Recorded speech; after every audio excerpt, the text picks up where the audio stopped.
Who are the people that just love blowing their money in the most questionable ways? Let's find out, starting with number 6, Mayor Miguel Villalobos.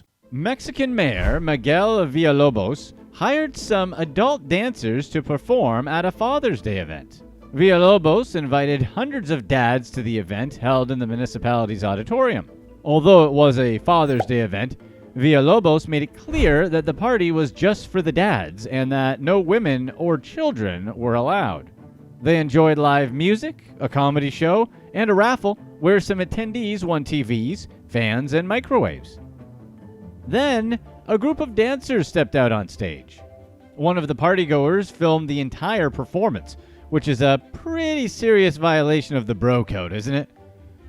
The dancers were filmed picking 3 men to lie on the stage floor and receive, let's just call it, a full artistic performance. In video footage that later went viral, it was clear that, despite the invite stating that just the men were invited, several women and children attended but left in disgust when the dancers began their performance. Many people spoke out against Villalobos' event, saying that Father's Day should be about father figures in people's lives and the role that a father plays in his family. A local feminist organization condemned the event and wrote, quote, "Father's Day was conceived to highlight the importance of the father figure in people's lives, emphasizing his role in the integration and maintenance of the family nucleus." They then went out to say that it was unfortunate that the mayor decided to put on this particular show and called for the local officials to receive proper training on gender issues. Number 5. Dyeing the dog. California dog groomer Angela Schoonover spent hundreds of dollars to make her poodle, Zoe, look like a unicorn. The dog spa owner adopted Zoe when Zoe was 1 and started experimenting with the poodle's fur color.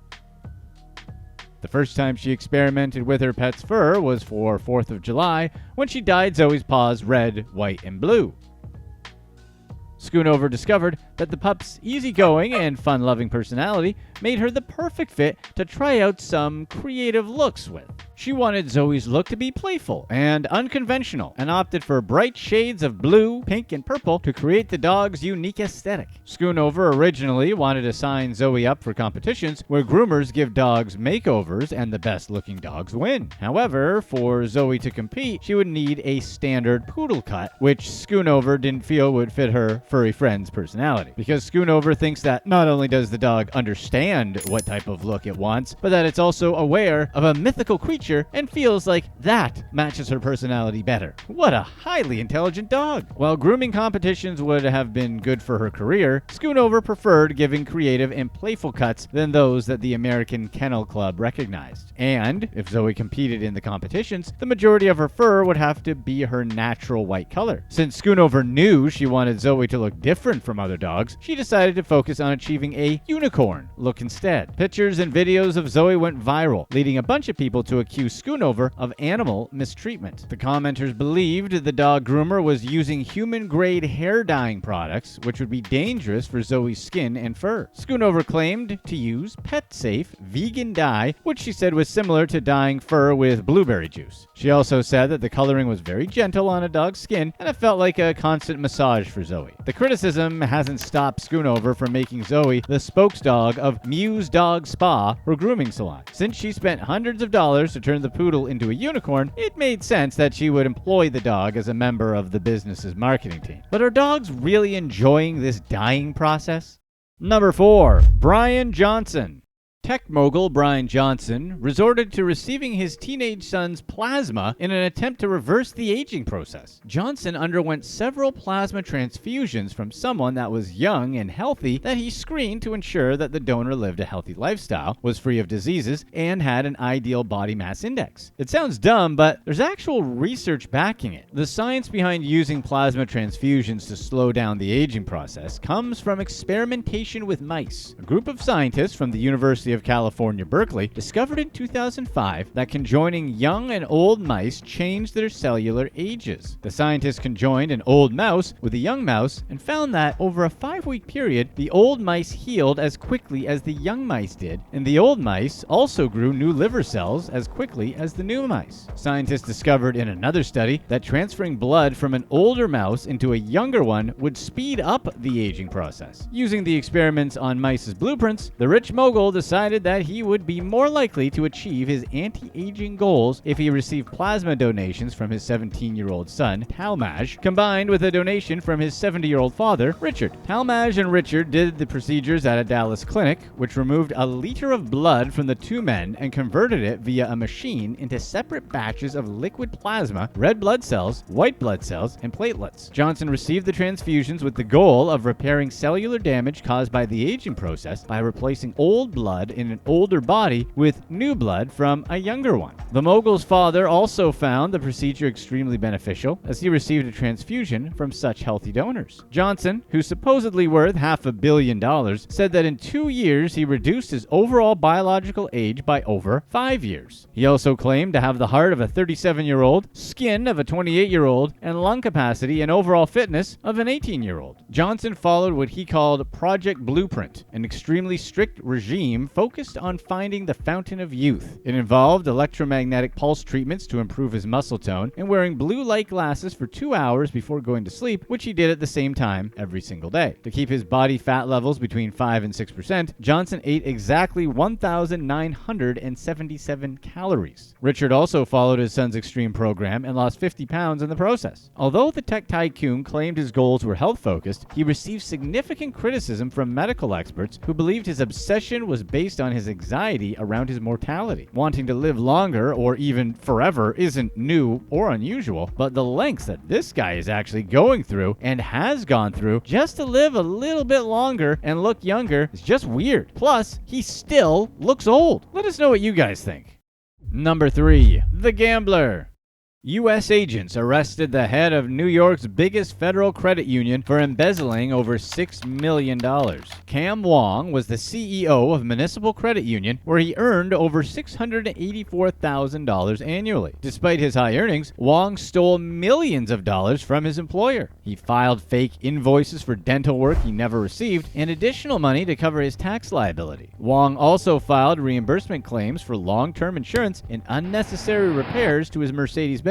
While he embezzled some of the money to lead a more luxurious quality of life, he blew $3.9 million to fund his lottery problem. Wong spent hours of his free time buying and playing lottery tickets. During his time at the credit union, Wong wrote 216 checks to 2 convenience stores and withdrew a total of $1.9 million in small increments from a local ATM. Wong often visited the stores several times a day to purchase lottery tickets. Wong also scammed his employer with long-term disability insurance. Wong requested that Municipal Credit Union's board forego the $1 million in insurance payments on his behalf and instead pay him $200,000 directly. Although the board didn't agree to his offer, he still got the money. Wong increased the cash payments of his insurance plan by seeking out inflated insurance costs from brokers, which made him $6.5 million.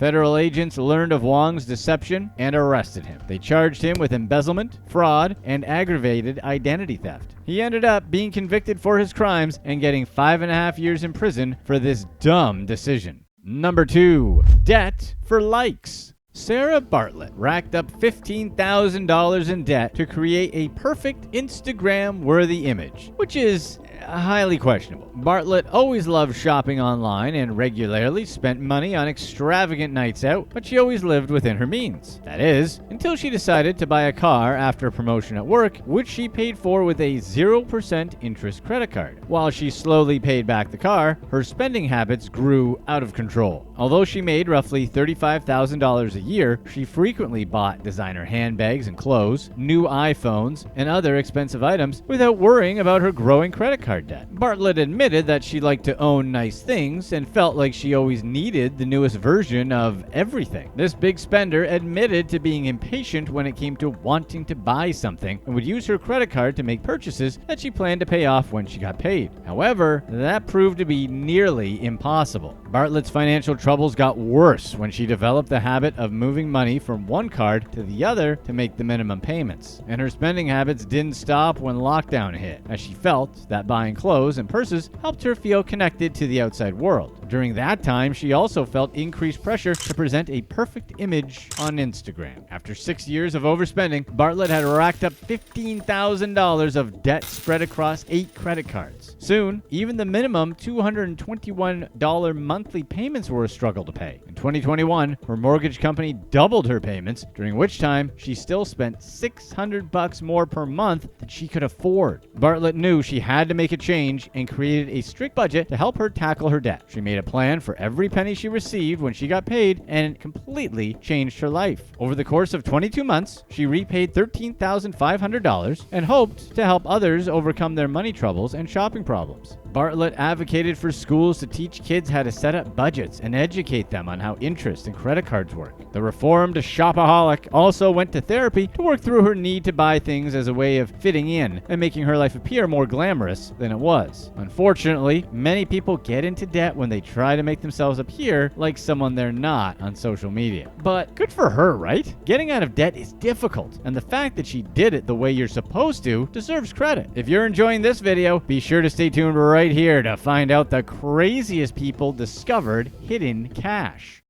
Number 1. The Bet.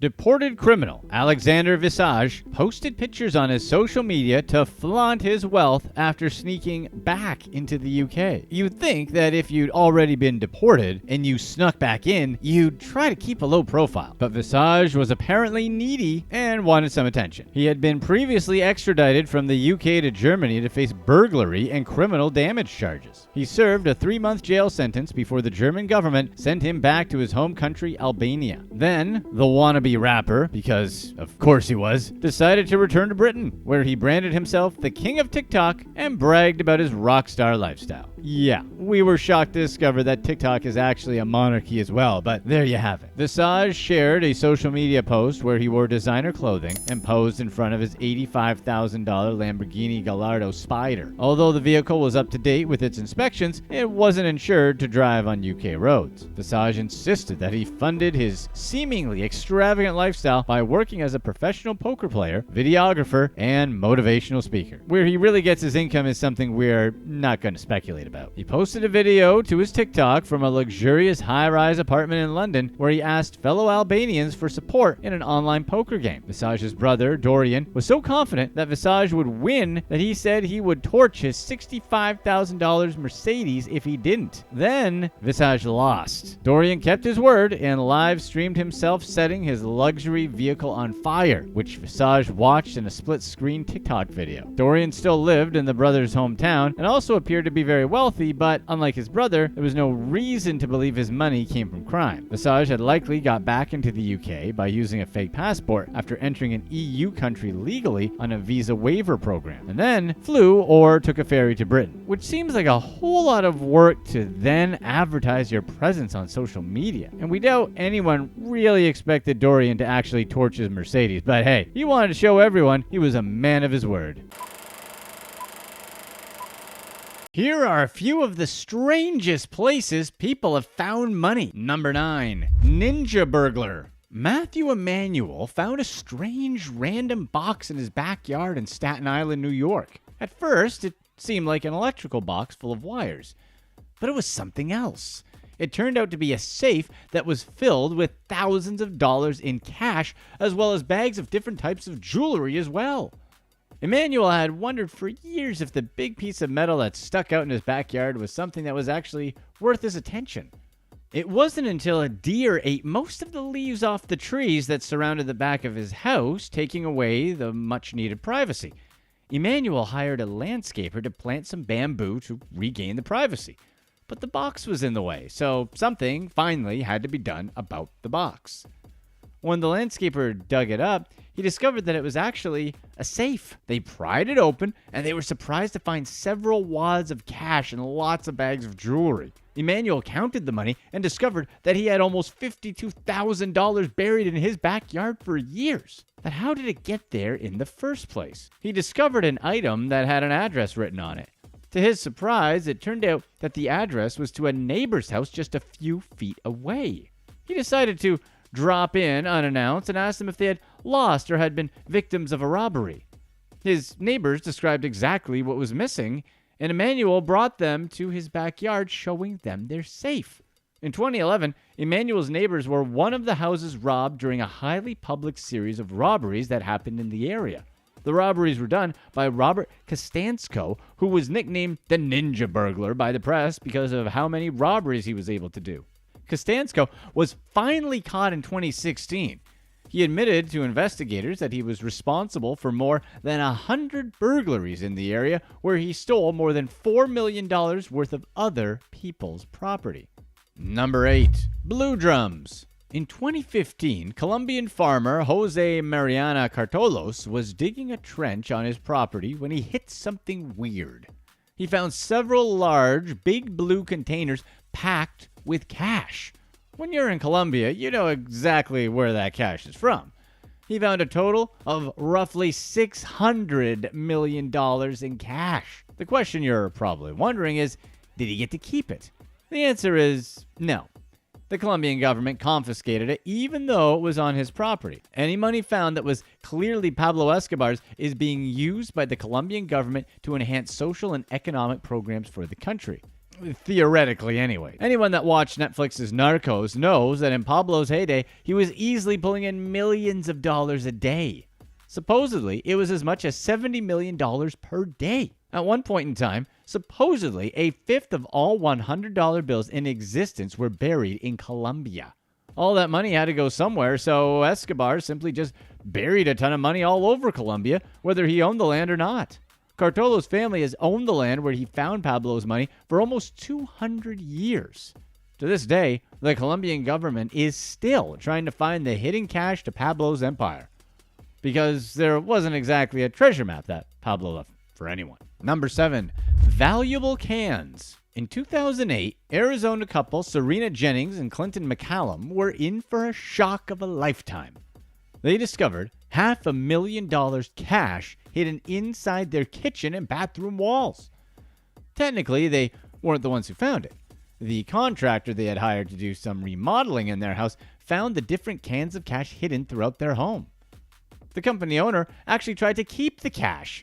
He didn't want to tell the homeowners, but his employee had already told the homeowners about finding the cash. Jennings and McCallum wanted to keep the money themselves, of course, and that's how the dispute began on who should keep the money. Police eventually got involved, and then they seized the money. The legal battle that started after the discovery is worthy of a movie. It became a giant finders-keepers debate. Both parties argued for their ownership of the cash, but the court actually didn't give either of them the money. That's because during their investigation, they found a third party involved and ruled in favor of them. The original owner of the house was Robert Spann. He had left his house to his two daughters, Kim and Karen, both of them very much alive at that time. They knew about their father's habit of hiding valuables. Spann had a tendency to hide stocks and bonds, gold, and cash throughout his house. After he passed away in 2001, the sisters decided to do a close inspection into his house to find all the things they knew their dad was hiding. Over the next 7 years, the women found several cans full of cash and gold hidden throughout the house. But for some reason, looking inside the walls was something they never did. The court ruled that the money ultimately had been misplaced and was never technically abandoned. The Spann sisters were ultimately able to keep what was rightfully theirs. However, the new owners did file an appeal, and the court still made the same ruling. Number 6. Good Samaritan. Glenn James was walking around a Boston strip mall on a random weekend back in the summer of 2013. That was when he found an abandoned black backpack. He decided to take a peek inside just to see if he could find any identification so he could turn it in. However, when he peeked inside, he found something that he did not expect whatsoever. That's because he didn't think anyone would leave $2,400 in cash, a passport, and almost $40,000 in blank traveler's checks just laying around. Jackpot, right? Especially for James, who was homeless at the time. No, not so fast. James was really looking inside the bag so he could help give it back to the rightful owner, and that's what he did. James took the unexpected route of notifying the police about what he found. Police were able to track down the owner, a student from China who was visiting the US that summer. The police themselves were really surprised by James's gesture, so much so that Boston Police Commissioner presented James with a special citation and a plaque for his honesty. But that recognition didn't help James's tough living situation out at all. That's not until a Virginia man, Ethan Whittington, heard about the news. He was touched and amazed by James's honesty, and he wanted to help him out in the best way that he can. He set up a GoFundMe for James, and in just a few days, more than 4,000 people from all over the world donated over $100,000. Ultimately, the GoFundMe raised roughly $165,000 for James. Whittington's main interest was to help James get back and stay on his feet. He wanted James to be financially stable and not just for a period of time. Money wasn't the only thing that James got. Other people donated things such as free dental care and free counseling to help him to find and keep a job. Number 5, percentage rules. Some people resort to pretty extreme ideas to make sure they're putting money in a safe place. One man from Sydney, Australia was exactly like that. He wanted to keep his money as safe as possible. So he decided to put it in the safest place he knew, which was the oven. What happened next was so embarrassing to him, he didn't want to be identified by the press. In July of 2012, the Australian man sold his beloved Toyota Supra for the equivalent of $15,000. He was planning on using the money to pay off his mortgage, so he wanted to keep the money as safe as possible before he went to the bank. That's when he got the not so bright idea of putting the money in his oven. He thought it would be fine because he never used the oven, and he never saw his wife using it either. But surprise, his wife did use the oven, although rarely. His wife randomly decided to cook some chicken nuggets in the oven that exact day he had put the money in there. She was preheating the oven, and that's when the oven started smoking excessively. Since Australian currency is made of plastic, the bills melted together in a colorful, gooey mess. Although this easily could have been a sad story, his bank was willing to replace the burnt money. What he had left in the bills met the requirements of the Reserve Bank of Australia on damaged and incomplete banknotes. The rules are, if less than 20% of a banknote is missing, the full face value on the note is paid out. However, if it's between 20 to 80% of the note missing, the value is paid in portion with the percentage remaining. If more than 80% of the note is missing, nothing is paid out at all.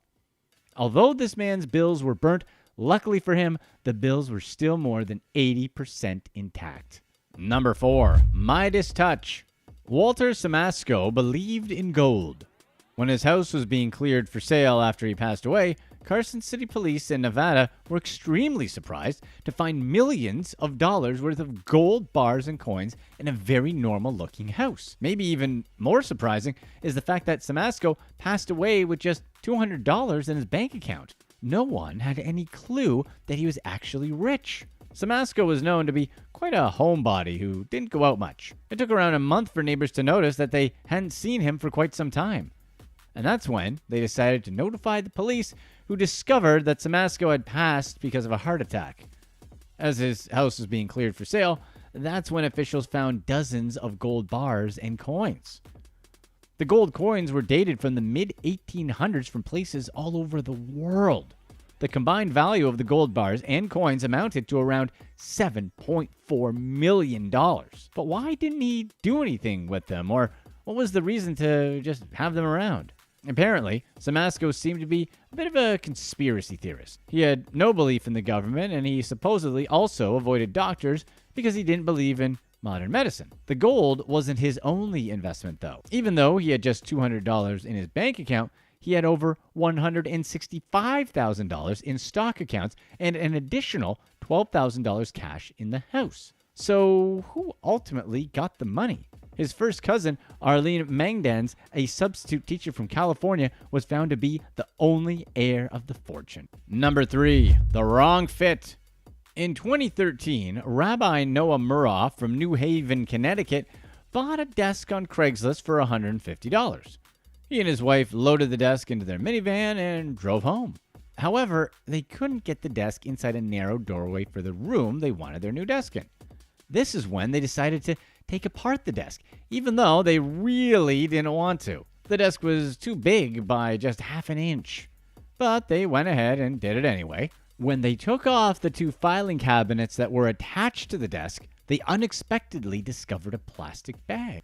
The plastic bag was tucked away behind one of the drawers, and it was totally inaccessible unless the desk was taken apart. Inside the bag were a bunch of bills that added up to $98,000. Muroff and his wife decided to call back the lady they bought the desk from and tell her about what they had found. She was shocked that they called to try to return her cash. It turns out the money was an inheritance that she had tucked away in the desk, but she had simply completely forgotten about. Muroff and his wife drove to give the lady her money back, but not without taking their 4 kids with them so they could learn an important lesson. Although the Muroffs were adamant about not receiving any type of reward, the woman decided to give back their $150 they paid for the desk in return. Number 2. Covert operations. In Lagos, one of the largest cities in Nigeria, the director of the National Intelligence Agency, Aoki, was found with $43.5 million in cash in an apartment his wife owned. The cash was sealed in plastic and was hidden in filing cabinets and behind hidden panels. Nigerian President Muhammadu Buhari ordered a detailed investigation since he was elected because of his promise to clean up government corruption. The money was found inside filing cabinets, wrapped in plastic, and securely tucked behind some panels in a wardrobe. Oki actually claimed that the money was going to be used in a covert operation. The money was only discovered by Nigeria's Economic and Financial Crime Commission officials after someone had reported that a suspicious woman was seen moving giant bags in and out of an apartment in the building. But the Nigerian president also received a lot of criticism because supposedly he would only arrest and prosecute Nigerian officials such as Oki from the opposition party. The million-dollar question is where the $43.5 million came from. And how was Oki's wife able to get over $1.5 million to buy the apartment in cash as records had shown? Oki was ultimately fired after it was discovered that his wife had bought the apartment using government funds that Oki had access to. Do you know if Oki was ever found guilty for stealing? Number 1. False bottoms. Smuggling a lot of money is hard. And it's especially hard to smuggle almost 150,000 euros in cash in shoes. That's exactly what one unidentified Dutch woman did in Colombia. Back in 2016, Colombian custom officials discovered a Dutch woman was carrying around 150,000 euros in 4 different pair of high platform shoes. Each shoe had a double bottom and a high platform. That's where she inserted the euros in 500 euro notes. She was also carrying 6,000 euros in her handbag. She might have gotten away with her smuggling, but it was only because of her suspicious behavior that agents decided to pick her out for a random search as part of an anti-money laundering prevention program in Colombian airport. Click to watch one of these next videos. Let us know in the comment section what you'd rather have. $5 million in cash today or 500 grand a year for life.